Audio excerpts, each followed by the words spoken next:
I think that Nordic crime fiction, I couldn't really tell how it separates from other countries. Maybe we are very focused on our smaller cities. I think that there are a lot of crime writers in Sweden who returns to their hometowns when writing, and I would definitely say that my writing is very typical for the Nordic way of life in Sweden, which differs a lot from rest of Sweden, I think. In the rest of Sweden, we Northerners, they think that we swear too much, that we drink too much, and this is all true. And we have a much more harsh behavior. But I think also that we are also very,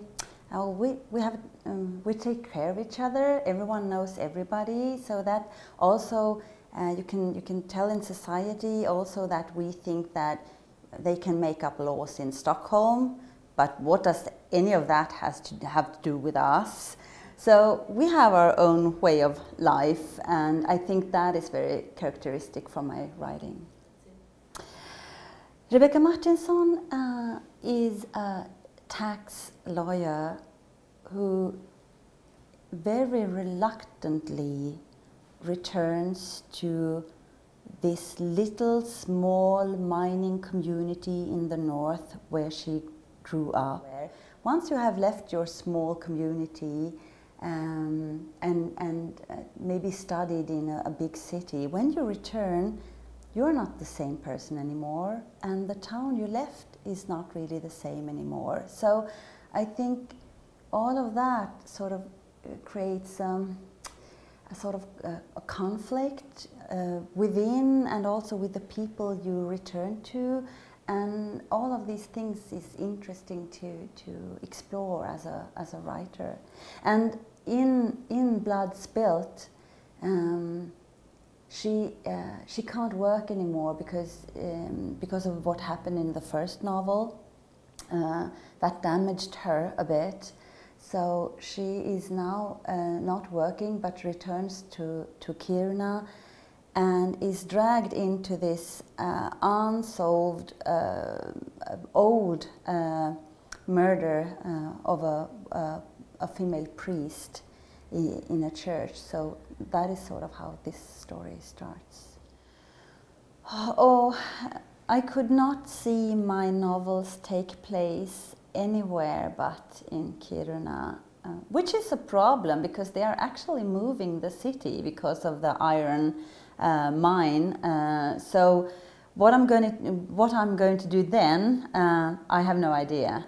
I'm joking, but that is actually a very sad fact that they are destroying my hometown. I think the wilderness, the woods, the landscape shapes people up there in different ways. It's a hard climate, and it hardens people too. So that is something that I really try to capture in my novels, the way nature reflects us, and I also try to make nature reflect the people in my novels. Oh, my favorite place to write. There is this